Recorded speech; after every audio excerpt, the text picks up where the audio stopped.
Let's dive in. As you guys were building a supermajority for the San Diego City Council, the Democrats, we were all kind of wondering what that might produce, and it seems like the biggest policy so far has now made it through the City Council, and that's your proposal or your deal that you came up with to change the regulations around affordable housing requirements when builders build new homes. Yes. So right now, if you build a bunch of new homes, you have to set some of them aside for affordable housing. How many? 10% at 50 AMI. Right. And so your proposal was to leave it at 10%. Yes. However, to increase the fee if you don't build those. Correct. And that was from about $12 to $18? It's about 12. It actually used to be 7-ish. It just got updated to 12. It's been fluctuating. We never knew exactly how that formula was. So one of the things that we did aside from increasing it was actually create a formula that everybody understood, or at least the builders and Housing Commission understood. So there's more stability. That's per what? Square foot. Right. Okay. And so the increase to that. And then it also said that if you're going to build the homes, they need to be set aside for a new market. Yes. And that market is for lower income. It's lower income focus. Okay. Yes. So the idea, let's start with the district that I represent. Sure. I represent District 9. The average income for my district is $38,000 for a family of 4, right? But I also get that not only am I representing my district, but I'm looking at this from a citywide. So there's 2 issues that we have in our city. One is we're not building for the very low, and we're not building for the moderate. We constantly talk about the missing middle, right? So those 2 areas that are pretty significant have been, over time, been ignored. What I've been focusing on, being that I represent District 9, $38,000 for a family of 4, very, very low. That's the area that I've been focusing, hoping that others are going to be focusing on the middle income. And they have. A lot of our colleagues constantly talk about the missing middle. I need to talk about putting also emphasis on the very low, which is what I did in this update. The point being that if you're going to build affordable housing units, you're saying to yourself, why am I going to require that if they don't even serve the folks that I represent? Right, exactly. And inclusion in the world of affordable housing, I mean, if you talk to any affordable housing developer, they make reference to this lasagna layer of economics, right? And meaning that in order for them to bring a project forward, they have so many different programs that they put together to basically make it whole and develop it, right? Inclusionary, or the in lieu fee that we have, is part of that lasagna, right? Okay. There is state funding, there's federal funding, and a lot of those different programs target different AMIs. What I wanted to do is at least minimally the program that we have locally, have it focused to the very low. It does not exclude the missing middle or the 60 to 80%.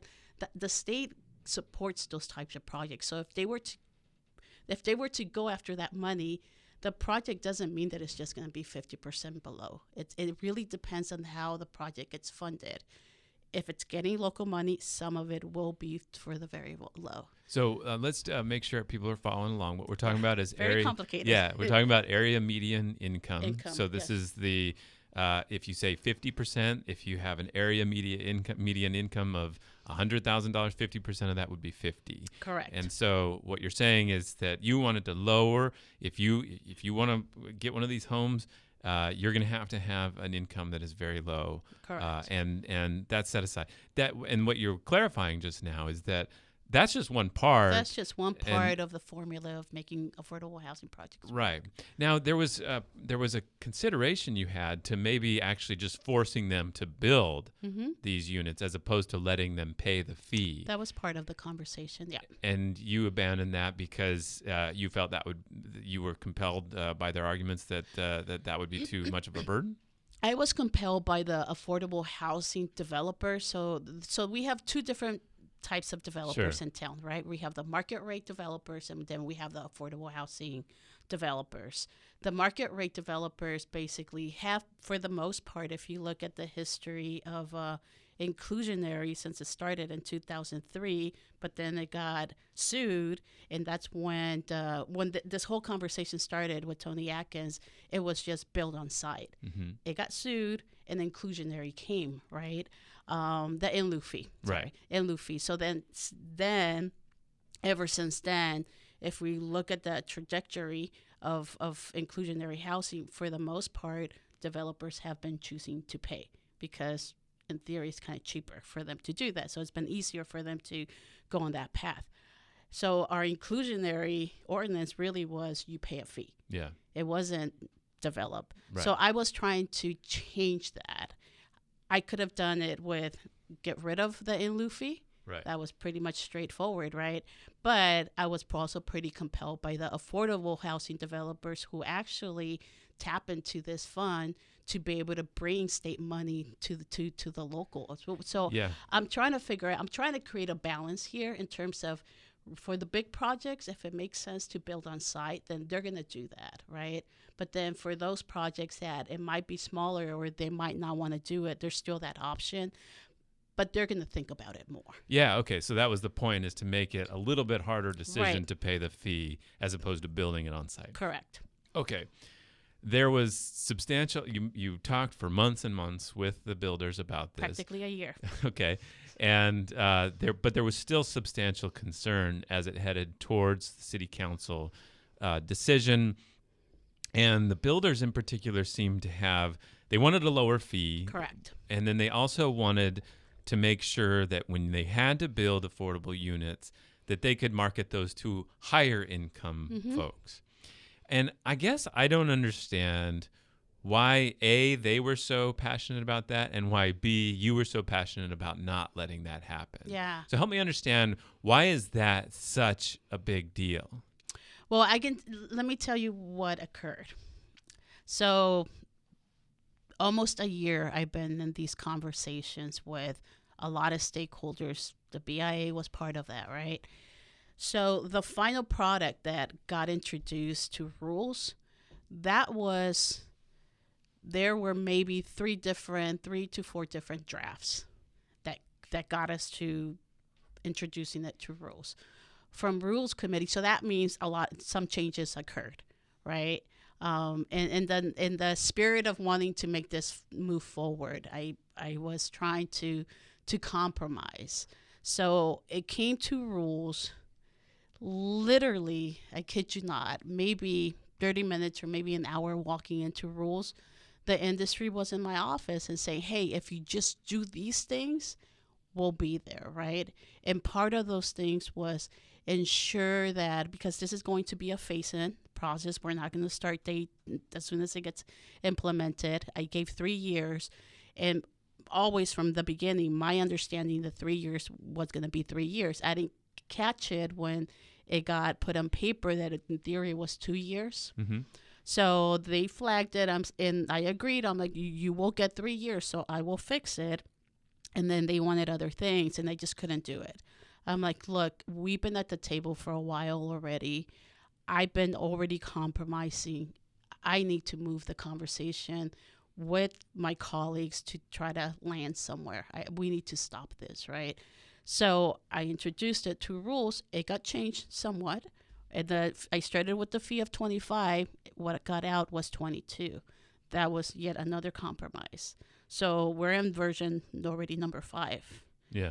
It gets to council, and I changed a little bit. I gave the 3 years, and then the whole idea of which projects are going to get impacted. Everybody had different understanding. I landed in a this is what it will be, and this is how we're going to define it. I worked it out with DSD, the department that oversees permitting, so everybody understands. As far as existing projects, right? Like, would they be impacted? And you said you let those go through. Right. We defined it in terms of this is the marker, right? And they were comfortable with that. We love it, and we love that we actually. You're saying the builders told you they were fine with that? They were fine with the definition. They were fine with the 3 years, because in fact it's a little bit than 3 years. It's 3 years and 4 months or something like that. So I even gave him even a little bit more in terms of the phase-in, right? But then there were 2 issues. Like, we only have 2 issues out of the 6. There were 7. I think there were some 7 issues that were presented to the planning commission, I think, in terms of that list that they submitted. But out of that, they were like, there's 2. The fee to 18, and increase the AMI, the area income, medium income, to 60. And at that point, I was just like, I just can't do it. I mean, compromise means you give and I give. I've been giving. I'm like, what are you guys going to give here? You're just asking for more and more and more. And the conversation, it just got to a point where it's just like, this is never going to stop. It's just, there's going to be 2 more things. And I just couldn't do it anymore. And the reason that I was very passionate was because I just felt like I've been pretty transparent. I've been changing it quite significantly since I started to what got presented to City Council. And I was trying to accommodate, but there was just, I just felt that the more I give, the more issues that were going to be presented. And I just felt like enough. Okay. So it goes forward. Mm-hmm. You have 5 votes. It passes. Yes. But you didn't have a 6th vote. Yeah. So Vivian Moreno, your colleague and ally on the City Council, represents south of 8 communities, Barrio Logan, Logan Heights, a lot of places you know really well. Yes. And she said this in her quote. She said, quote, placing economically infeasible regulations within the city's inclusionary housing ordinance on the affordable housing developers who are on the ground building the units was not something I could support. Do you have a reaction to that? I mean, I was pretty disappointed because I think, and we had a conversation, and she said, these are some of the issues that I have, and the AMI was one of those. And I just told her, look, I can give you a developer that would say something different. And there were some developers that were in the hearing supporting the ordinance. Mm-hmm. So it's we can have this philosophical conversation, and this is how she felt. She wanted to, she chose to carry the BIA's agenda. That's on her. I have a clear conscience. I'm representing my district. District 8 gets impacted in terms of not having enough affordable housing. And I can only say that this is a good policy, that it is economically feasible. I mean, a lot, aside from the conversations that we had with developers, advocates, we also had an economist who did the analysis. The same day that we're looking at this ordinance, we were approving a couple of projects. Some of those projects were 50% AMI projects.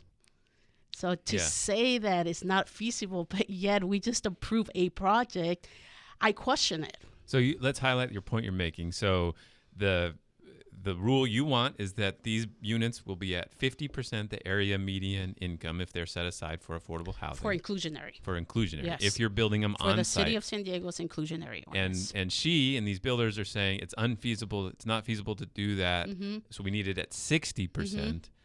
And okay, so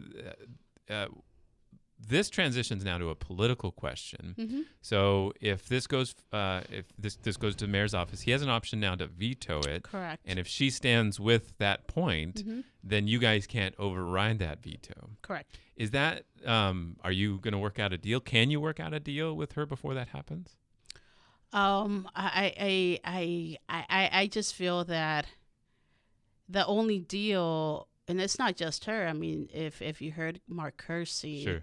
As well, I think he was implying if you just do these 2 things for him, where it was the AMI to 60, and as well as lowering the fee, he carried both of those issues.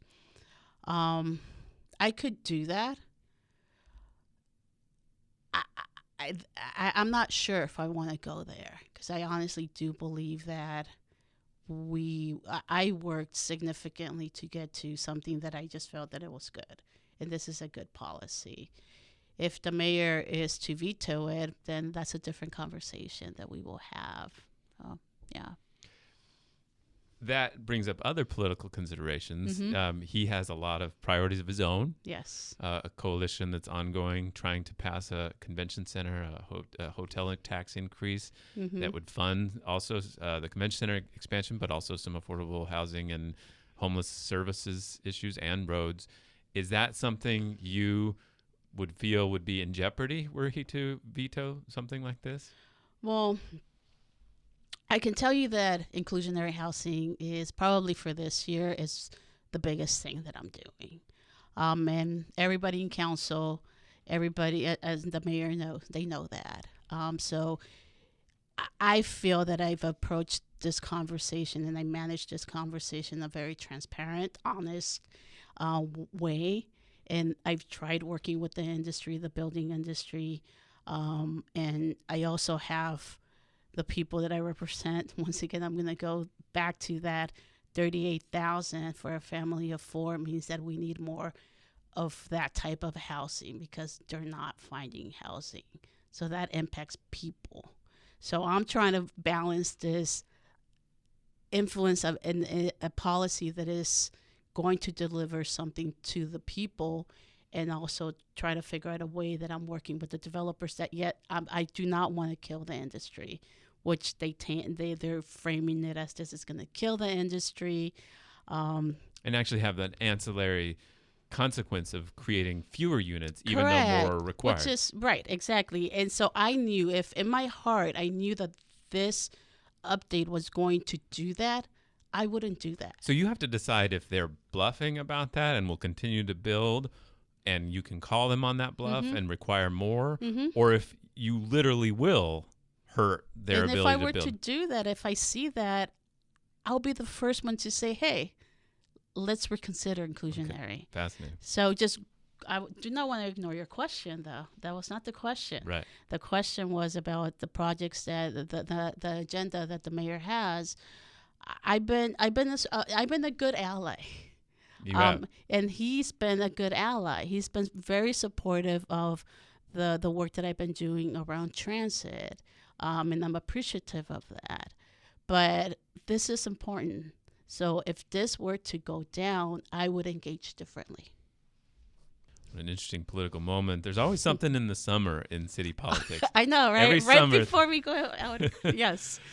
Summer. There's something about that, Let's move to a different topic. You told us a couple weeks ago that your highest priority is actually this transit issue. You're the chairwoman of the Metropolitan Transit System.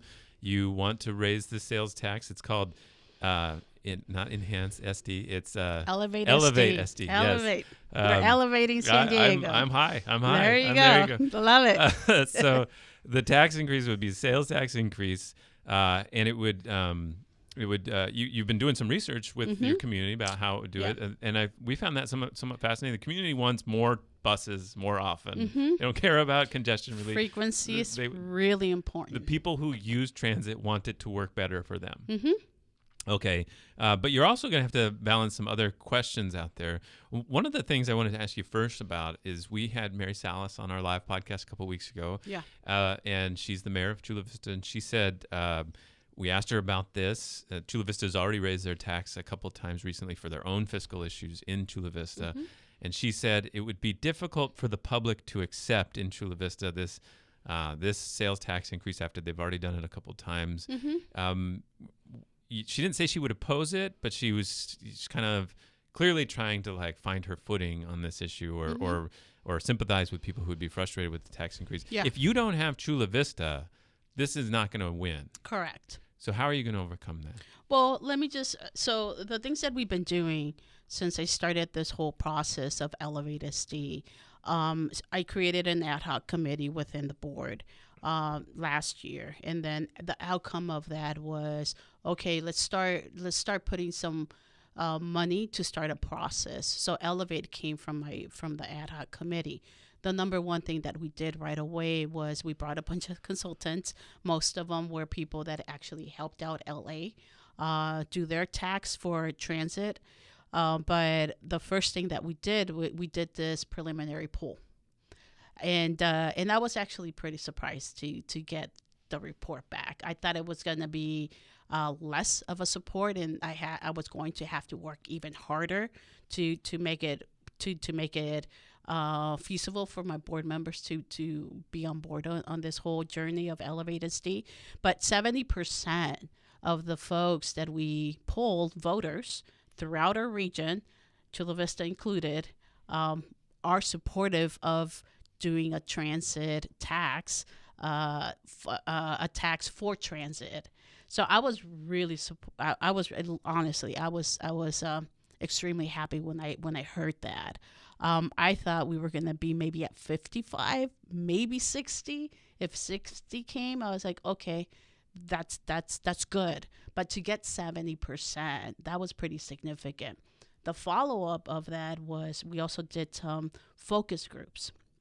And yet again, I didn't get I was not able to participate to see it I just couldn't make any time for it. But the report back was practically the same outcome. 7 out of the 10 that were participating, and there were several groups that we gathered together, had the same outcome in terms of we were willing to give money if our transit system would improve. Mm-hmm. And improvement meant a couple of things: more frequency, expansion to areas that are not there, and have it go to jobs is also a major one.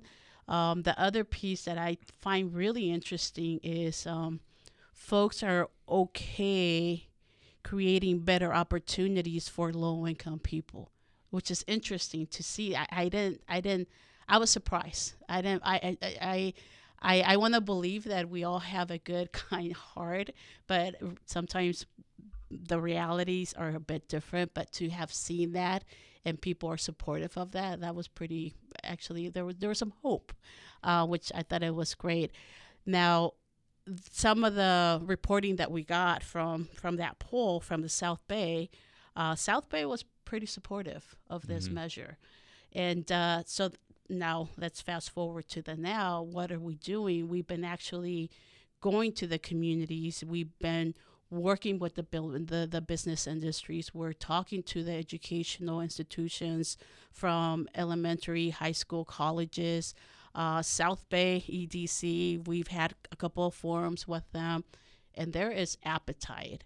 The South Bay for MTS is one of our biggest geographical areas that we serve on transit, and so there's support. If we look at Measure A, the areas that it did good were South Bay. Measure A was the sales tax increase for Sandag. Yes. And that failed, but it did get a majority, and largely because of South Bay. Correct. So actually the whole jurisdiction, with the exception of Poway and a little bit of East County, the rest of the areas, it passed. You're talking about jurisdiction there because MTS does not cover the entire county of San Diego. That is correct. And that was part of the argument, is that why bother those folks in the North County or whatever that may not be supportive of transit because they're not affected by the same system. Correct. To ask them to support a tax when it won't, when you want to focus it on the transit system within those areas. Right. So actually before Assemblywoman Lorena Gonzalez introduced AB 805, the MTS board, and actually that was, I believe it was either my first or second board meeting, there were discussions of our lobbyists, because MTS does have a lobbyist, to start looking at the possibilities of seeking a tax measure just for transit. So we were already starting those conversations. Let's figure out how we can do that and do that work. Soon after, Lorena Gonzalez Fletcher introduces AB 805, and part of that was giving the authority for transit agencies to seek that measure. So it worked out great. So it's perfect. So it came from all of that as well. Hard to picture a more impactful local legislation lately. That has really AB changed. 805 changed a lot of discussions at the local level. Okay, I have a couple things we need to get through. Yeah. One, the mayor and the head of Sandag, Hassan Akrada, have been very excited about this Grand Central San Diego sort of hub for all transit and airport connections. In the Old Town area, they announced that they have a potential to make a deal with the Navy. But some folks on the left who are very supportive of transit think that this might be a distraction, if not a boondoggle, or itself sucking up too much energy or money. Where are you on evaluating that? Yeah, I would say that I'm practical in relation to transit. I want to just see a good system in our region. I really do. And I think we have a long way to go. Related to this conversation, though, to go back to the poll we did, transit to the airport literally was the highest project that people wanted to see happen. So that actually influenced. There's a lot of support from that for that particular connection to occur. The question is the how, right? And so there's a couple of things that I've engaged in this conversation because I'm part of the committee that is seeing this whole process move forward. One is, what can we do now? Because the need is there now, right? So I've actually tasked my MTS staff to look at it. Okay, what would that look like for us? What can we do now, right? So we're actually looking at expanding the trolley into the airport. And my vision that I have, if we were to do that, is, okay, if we can do that, make it work, could we also eventually in the future, or even part of this discussion of VOSD, is could we go into OB or Pacific Beach in that whole area, right? Because it's perfect from that sense. So I have two objectives here. One is let's figure out how we can do it to the airport, and then the other is, okay, from there, where does it go? I don't just want it to loop. That's the way that people have been framing it, is it loops, it goes into the circular thing, right? I feel like we need to think even bigger, just because the beaches are extremely popular. There's a lot of congestion. We're talking about doing more density, but if we don't really have the alternative way in which people are moving, I think the way that it could be this expansion of the trolley. So I'm looking at it from that lens as well. So you're saying maybe not this Grand Central Station. You're not saying you're against that necessarily. I'm not against it, but I do think that we can do things right now, to be able to get to it.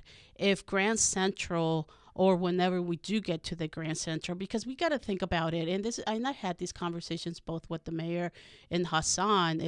I think it's a great idea. It would be a great landmark for us.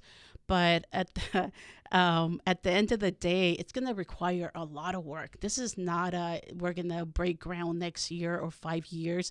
If we can make it happen, we're talking about maybe in the good year, maybe 10 years, right? Yeah. We can't wait that long, because this is. I mean, if we really think about the location, there's a couple of things that I've said. This is why my hesitation. I'm supportive. I'm willing to go through it. But there's no tracks that go there. So we have to move all the tracks. That's a lot of work, right? They're talking about housing and businesses and the transit hub and all of that, right? Housing, I'm assuming this is a contaminated area. Mm-hmm. Then we're talking about cleanup, and probably a significant amount of cleanup. That's going to take a lot of work too. I'm used to developing and helping developers acquire land and land that is contaminated, but that takes a lot of resources and time. So that might be 5 years. Yeah, if you're going to clean everything up and move tracks, moving tracks, even if it's only 20 feet, is just as hard as moving them it's pretty a couple significant. miles. Yeah. Oh yes, it's pretty. There's a lot in the mix, and they're talking about, Hassan is talking about possibly doing something underground. Good, but we're talking about undergrounding under military and under the airport. That's a lot of hurdles to cross, right? Imagine. And none of it. I mean, I am a believer that the biggest thing that I've learned, and since I became a council member, is that truly, when there's political will, there is a way. There is a way, right? But it's gonna take a lot of time to get there. And I think if we can get there, it's gonna be a great thing for San Diego. It will be, and it's worth pushing. It's worth having Hassan say this is worth it, and let's figure out the how. And I'm all about that. But in the middle, within all of that, we can do things now.